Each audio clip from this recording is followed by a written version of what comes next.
it's okay to explore other things and do other things. It's not a crisis. Like, I think that idea of a crisis is responsible for a lot of dreams being crushed, and a lot of women that just go, oh, the time for dreams is over. Oh, well, had a nice life. I should be grateful for what I had. Move on. I'm calling bullshit to that. And so I don't think calling it a crisis helps people feel okay with that anymore, for sure. I think that's just part and parcel of that whole package of, don't let anybody tell you that the time for dreams is done. Who are you letting into your space? Who is around you cheering you on? And if they aren't cheering you on, why are you letting them into your space? Yeah. And if they're not making you feel that this time in your life is full of possibilities, then delete, unfollow, block, whatever it takes.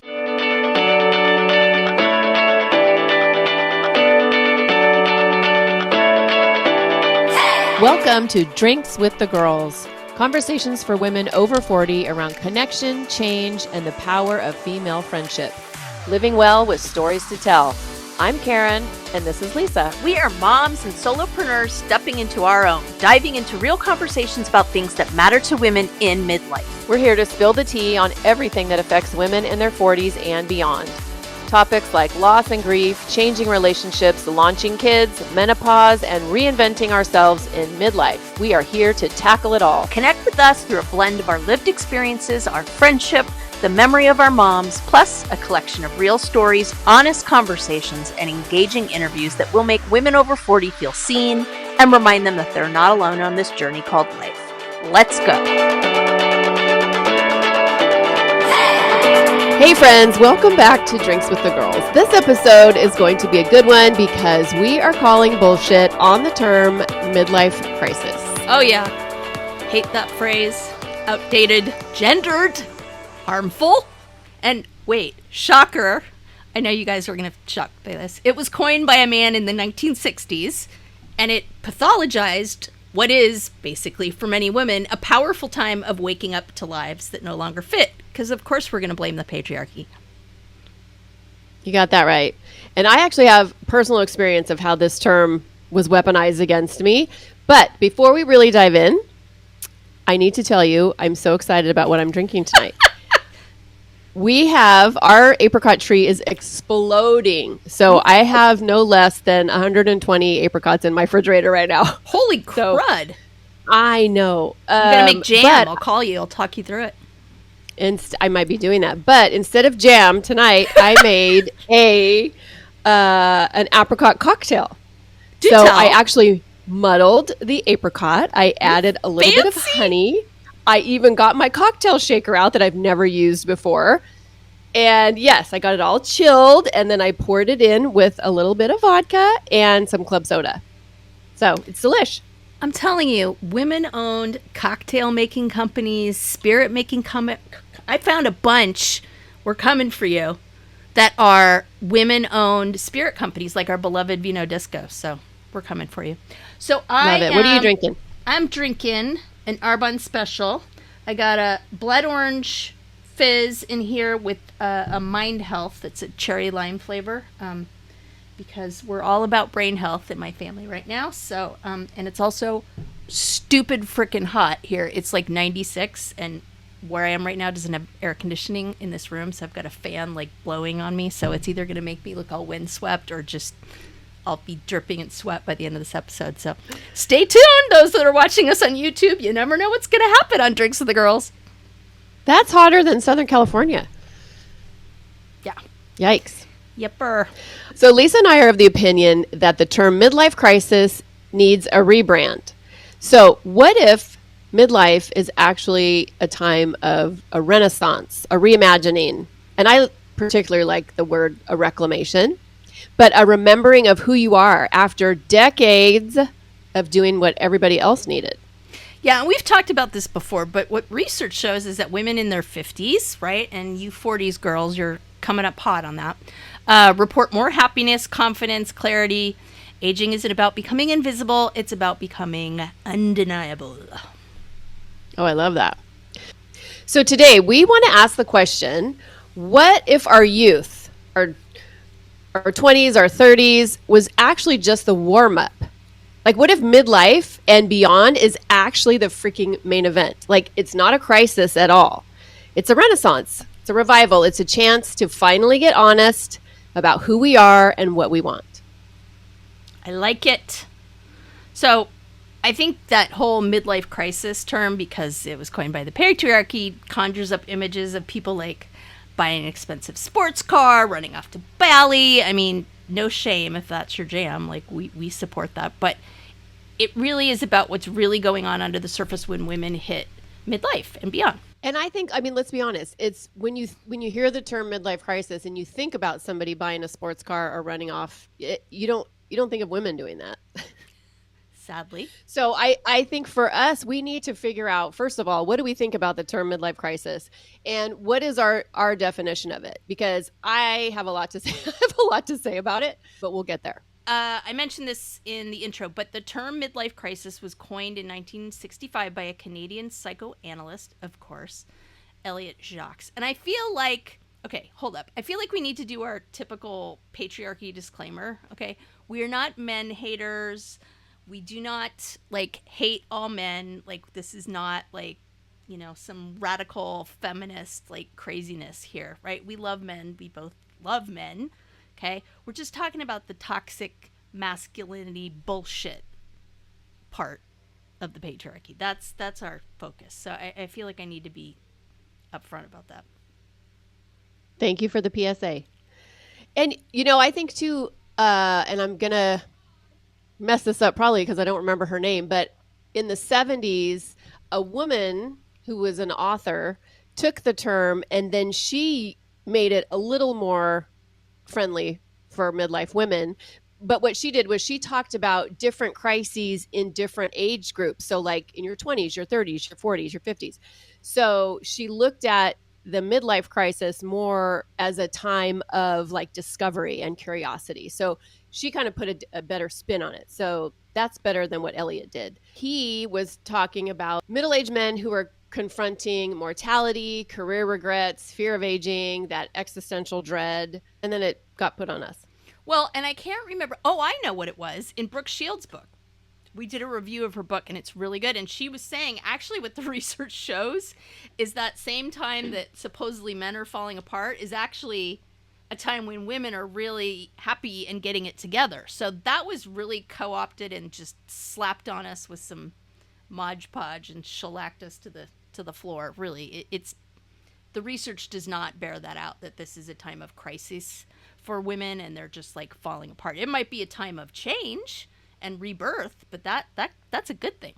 When I think of the term midlife crisis, I don't think of women buying the sports car or trading in their spouse for a younger version, but women who, you know, we start disappearing in our roles, the caregiving roles, you know, feeling undervalued, realizing that we've been living on autopilot. Like we get to our 40s and 50s and we're like, oh my gosh, I am living on autopilot.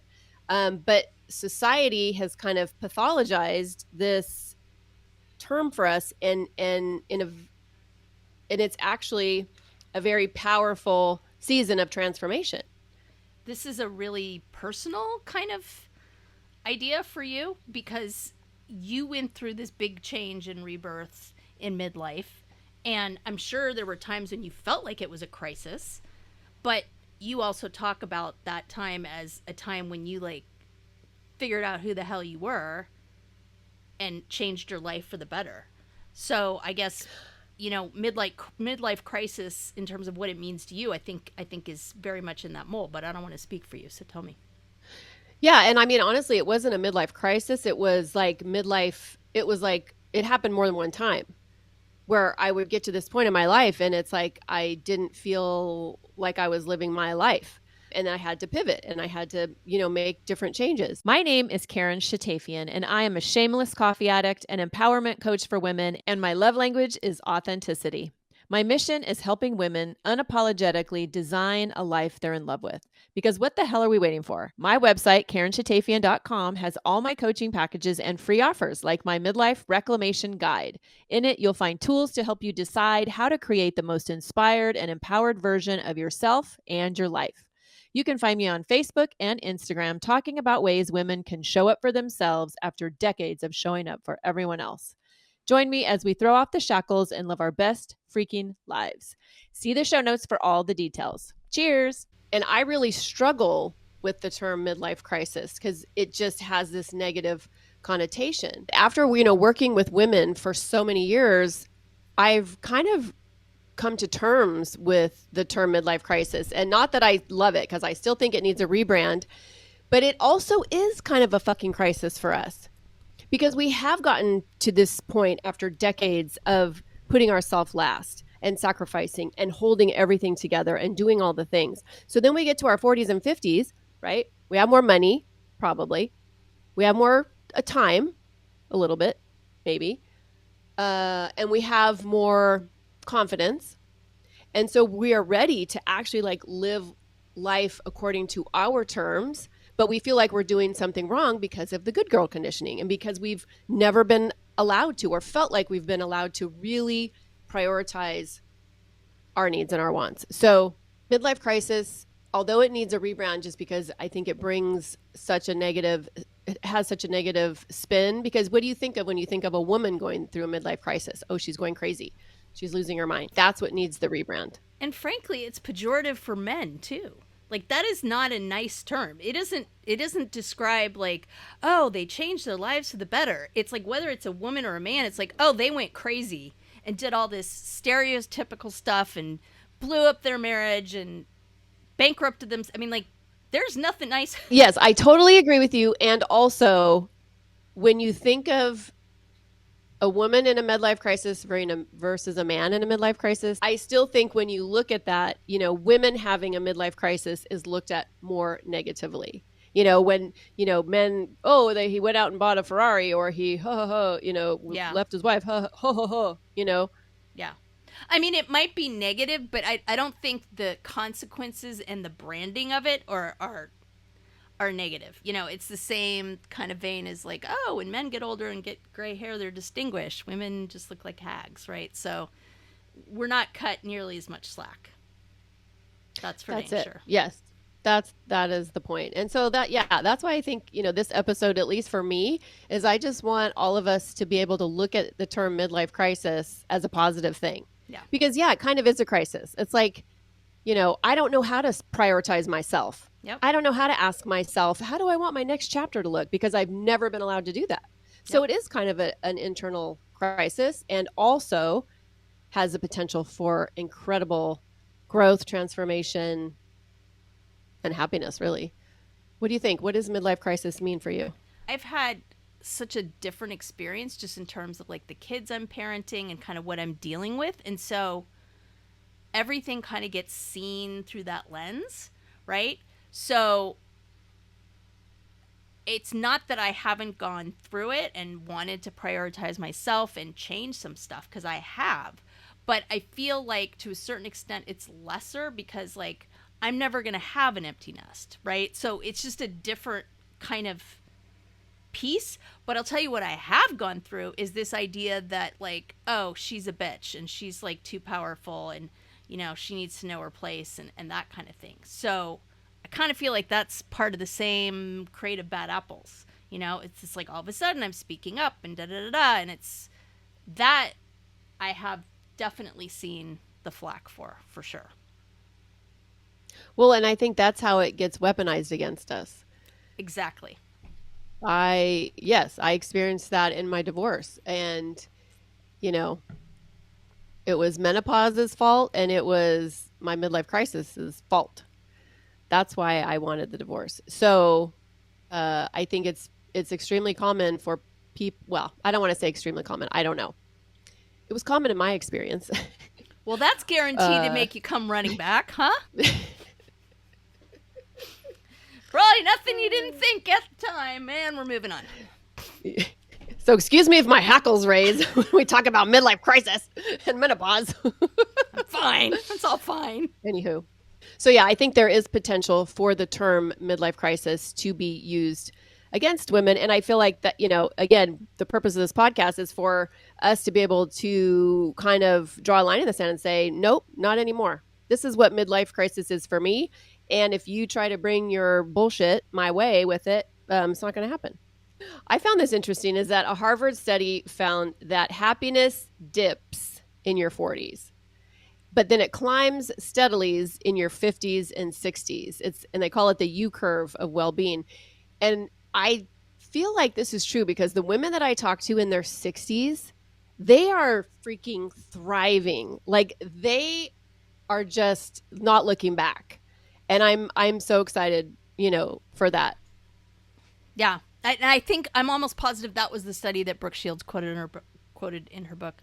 And the other thing I think it does, that term, is it devalues all the good stuff that happens with age, right? Like wisdom, boundaries, freedom. We stop saying yes to shit that drains us and start saying no. See prior episode on no is a full sentence. Right. And like what you talked about, you are getting flack for being more of a bitch or speaking up more or using your voice. And that is what is happening to us biologically. Like literally our hormones are shifting and our estrogen is leaving.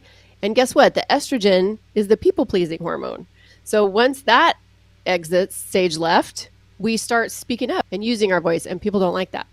Yeah, I remember in our episode that we did with Karen Basket on menopause and Ayurveda, like she called that out, man. She's just like, yep, everybody's like, wait, what happened? She's not nice. She's not doing all the things that she did before, and like, what's wrong with her? And da-da-da, right? So it's really conflicting. And I mean, both Karen and I are going through a lot of this kind of, I don't even know what you want to call it, guilting, boundary shifting things.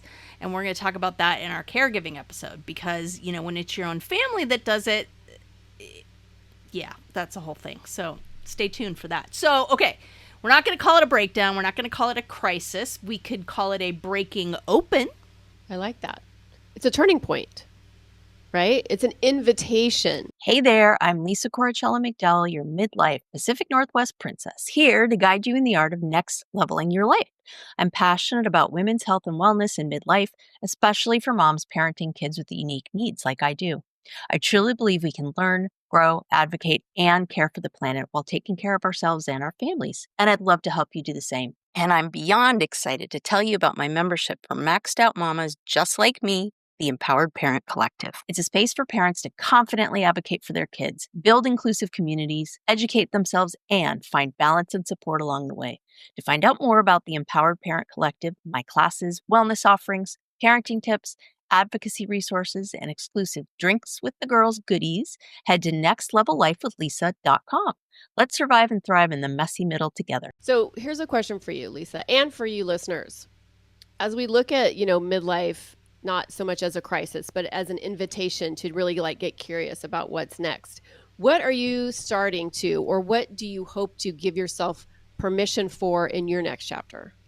Sounds like we better whip out our journals. So in terms of giving myself permission, yeah, there's a lot. Not apologizing as much. There's a documentary that Taylor Swift did, a few years back. I can't remember what it's called, American Sweetheart or something like that. And she talks about this whole thing of how she had to consciously unlearn these kind of rules in the way of being in the public. She talks about I had to consciously do things like I would go up in my tone at the end of every sentence. Like, yeah, I'd love some dinner, or, would you like some coffee? Like this idea that it's like asking a question or getting approval and things like that. She says it's much more fluid than eloquently. Thank you, that word. Jesus, Mary, Mother of God.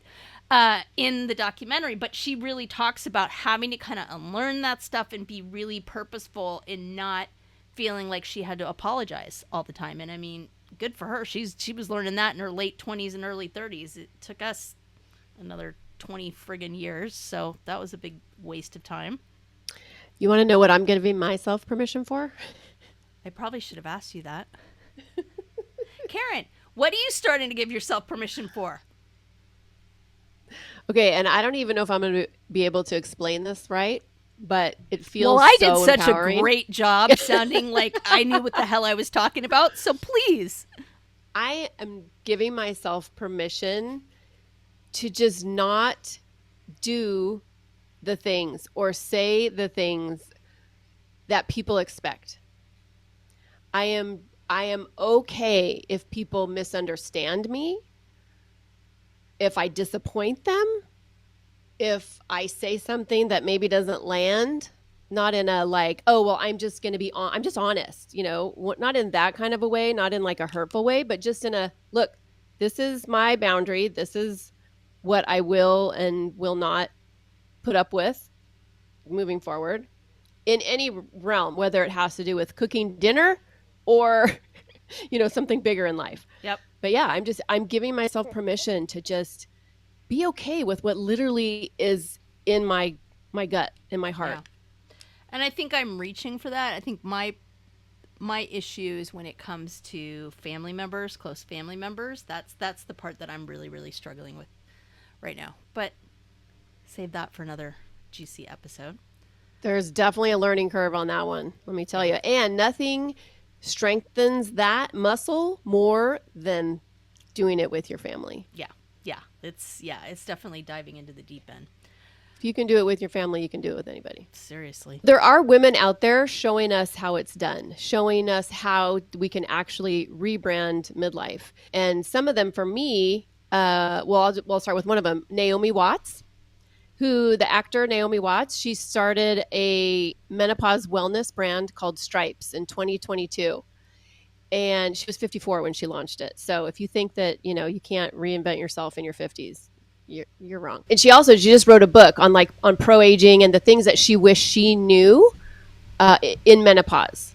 And that's why she started Stripes, because she's like, I didn't know all these things. And I want other women to, kind of like other people we've talked about, like Mary Claire Haver and stuff. Like, we're putting it out there now, like who these people are talking about menopause and midlife. And the thing I love is she created this campaign called Hotter Than Ever. And it, obviously is a play on the hot flashes and whatnot, but she's also like, no, we are freaking hot. Not just hot, but we're hot. How about you? Who are some people that you follow? Yeah, I was thinking about when you said that, of course, our beloved Brooke Shields, because she does a lot of stuff on that, and it's really wonderful. And she actually started another brand in her 50s as well, and focused on the midlife women target. It's for hair. The other one I like to follow, and she's not necessarily like focused on the aging piece, but she just like, I really value the way she just lives her life and puts the good, the bad, the ugly, the truth out, is Maria Bello, the actress. She actually lives in France with her partner, and so she posts a lot of really cool stuff on her feed. I'm trying to think of other people. There's a lot of people that I really enjoy. Have you heard of the accidental icon? No. Lynn Slater. So she's in her 70s now. I think she's either 70 or early 70s. She was a history professor and I think a social worker, but she was for sure a history professor. And in her 60s, she decided to go into fashion. And like, I don't know if she took courses, if she got like a degree or something like that, but she really started focusing on fashion. And she literally became this online fashion powerhouse in her 60s. She became an Instagram influencer. And she just wrote a book last year. So I just think, that any women that are, just doing badass things in their 50s and 60s and beyond, it's like we just want to highlight those on this podcast. Yep. And we're also available for interviews if you'd like to come share. Somebody else that I love following is Gail McNeil. Her Instagram, and I'm an Instagram girl, so all of these are Instagram for me, but her handle is 50 Sister. And she started out, and she's actually like health and wellness, and she's all about women being strong and staying active as they age. And I love following her story. But she left a corporate job, and she's just embracing slow living, and she's embracing her gray hair, and she's pro-aging. But she is about like food and fitness. And I think she moved to Portugal. But she's a very good, like I look to her and I'm just like, yes, that's the vibe I'm going for. So the other one that's kind of fun, and it's just fun, like they post just fun and funny memes, is the account called, I don't know if you've ever seen Women Behaving Badly. It's hysterical. Like they have some really, really fantastic memes on there. So that would be another one I'd recommend. I started following Tabitha Brown during the pandemic. And she's, I think she actually started out as like a vegan, like she would post vegan recipes and her cooking and stuff. And then but she has such an amazing, inspiring way about her that it was, because I wasn't on there for the vegan recipes or any recipes at all. Because if y'all know me, I wasn't there for the recipes, but I was there for her. And she actually, she turned into this big, I don't know, I hate the word influencer, but a big presence on Instagram. She had her own clothing line in Target. I don't know what's happening with that anymore because, Target's doing their thing. But anyway, and she did all this like in her 40s. I think she was like in her early 40s or like 45 when she really gained traction. So again, just another woman that is flipping the term like midlife crisis on its ear. Okay, quick pause. Have we talked about the Pod Squad lately? Oh, the Pod Squad. You mean our email list /VIP lounge /digital wine club? Exactly. So listeners, if you're not on it yet, you're basically making life harder for yourself when it comes to podcasts. Like trying to scroll for show notes while speed walking on a treadmill. Wait, what was that link again? Oh, no. Grab the side rails. Or pulling up that book we mentioned while you're in the Starbucks line and then realizing everybody else moved up 3 cars and now you're that woman. We've all been there. That's why we made the Pod Squad. You'll get new episode alerts every week with direct links. Easy to listen, easy to share. And show notes straight to your inbox. So when we drop a life-changing product, book, hot tip, or yummy new drink, you're not rummaging through your memory like a woman searching for her reading glasses when they're on top of her head. It's organized, it's helpful, it's for you, babes. So join the Pod Squad. The link is in the show notes. Just tap it. Snacks, sarcasm, solidarity. And obviously, fighting the patriarchy. We write at dawn. We have a couple episodes, listeners, if you like this vibe that would be fun to listen to. We did one on midlife reclamation, and trying to remember, there was another one. Oh, it was about trying new things as well, which I think goes along with kind of what we're talking about here. Yeah. So listeners, look at who you follow. Because we spend so much time mindlessly doom scrolling and, kind of do an audit on who you are following. Are they making you feel small? Are they making you feel inspired? Are they making you feel, giving you like those fuck yeah vibes? Are they reminding you how expansive that midlife can actually be? Yeah, that doom scrolling thing. Like my husband and I get into it because he just kind of gets sucked in about news and stuff like that. And I'm just like, I don't want to hear it. And he's like, well, you can't just put your head in the sand. I'm like, I'm not putting my head in the sand. I am just like cleansing and purifying and saging the air and the social media around me because there's only so much I can let in. But I think the same goes for just, who are you letting into your space? Who is around you cheering you on? And if they aren't cheering you on, why are you letting them into your space? Frankly. Yeah. And if they're not making you feel that this time in your life is full of possibilities, then delete, unfollow, block, whatever it takes. Yeah, 100% for sure. So what are some things you want our listeners to walk away with from this episode? I think that what we're all about on this podcast is not just taking kind of what society decides to label us as and slaving under that label. It's like, you don't need to have a label. Conversely, it's okay to explore other things and do other things. It's not a crisis. Like, I think that idea of a crisis is responsible for a lot of dreams being crushed and a lot of women that just go, oh, the time for dreams is over. Like, oh, well, had a nice life. I should be grateful for what I had. Move on. Like, I'm calling bullshit to that. And so I don't think calling it a crisis helps people feel okay with that anymore, for sure. I think that's just part and parcel of that whole package of don't let anybody tell you that the time for dreams is done. Like, come on. Yeah. Like, for sure. Yeah. I mean, just because I traded in my knitting needles for a crochet hook because I was worried I would stab people when I was mad doesn't mean, I'm old and gray and dried up. Thank you very much. Self-preservation. I didn't want to end up in jail in a staff meeting. Well, and I totally agree with you. And also, I think that we can. I want women to walk away from this kind of normalizing the feeling of the crisis. We don't need to call it a crisis because it's really not. It's not a crisis. It's just you're literally being afforded almost like a second chance, right? It's our second act. Second And spring. so now exactly. And so now we get to do it without the people pleasing, without the caregiving every single person, without worrying about everybody else but ourselves. So that's why it feels like a crisis, because we're not used to that. Yeah. But it's full of possibilities. Yeah, I'm just the episode library tonight, but I loved on our You HRT on our HRT episode, Naomi Major talked about the Chinese term, the second spring. Like, I think the Chinese were onto something. I love that idea.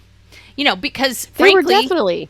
yeah, frankly, it all points toward we're used up, we're dried up, we're less valuable. Like, we need to hide the aging process. Like, everything you could possibly do to hide who you are and what you are and what you stand for, which is just offensive on so many levels. Right? And listeners, if you don't know, the second spring is what Chinese medicine really calls menopause. They look at it as a second spring for women, and that's what they call it. And maybe we should just do that instead of midlife crisis.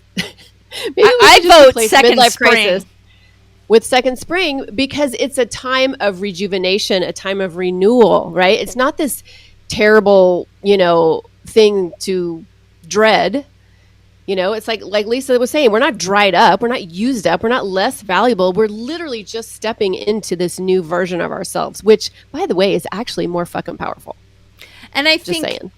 This idea of listening more to who you are, like, it's a lot of head trash and noise that you got to clear out. I mean, that is undeniable, right? And I mean, I find it hard to listen all the time. Like, you've got to constantly, it's like my saging of social media and news. Like, I got to constantly, like, put myself in a good place and protect myself from things and really just be like, okay, is that what I really think? Or is that someone else's opinion? And why does it have to be that way? Like, is that reality, or is that just kind of what the media is telling me? And now that we have quote unquote influencers and all these other people, like, I'm really conscious, especially with my daughter, of trying to be a role model in a way. Realistic doesn't seem like the right word, but just really be as real with her as possible, because teenage girls, and I would say girls in their 20s, that's kind of the modeling that they have, is, what's out on Instagram and TikTok and blah, blah, blah, blah, blah. And that ain't doing midlife women any favors whatsoever. I mean, when Lauren Sanchez is getting married in Venice and wearing, like, a corset and, has had everything done from top to bottom, if that's what you want, no judgment. We did an episode on that as well. But just this idea that you have to hide your age or hide, what you truly are, like, that's not cool. We're not here for that. And we're not promoting that at all. Because when you think about it, like, we've been conditioned as women for the breakdown. Like, okay, we've been conditioned that getting older is something to fear, that we're just going to either become invisible or just, be cute little grannies in the corner baking cookies. But it's not that. It's not the breakdown. Like, what if this season is actually our breakthrough? Right? Not in, like, some fluffy, self-helpy kind of way, but, like, in literally our most empowered and our most expansive way. Like, what if now is the time that we're actually becoming the women that we were destined to be? Yeah. No more supporting actresses, right? Let's talk about being the main character, right? So, listeners, if this conversation's lit a fire for you, please share it. That's how we reach more women in this community. Yep, pass it along to a friend or tag us on Instagram and tell us, what does your midlife rebrand look like? Or DM us and we'll feature some answers on an upcoming episode. Thanks for being here. We appreciate you as always. And here's to your own second spring. Cheers. Cheers.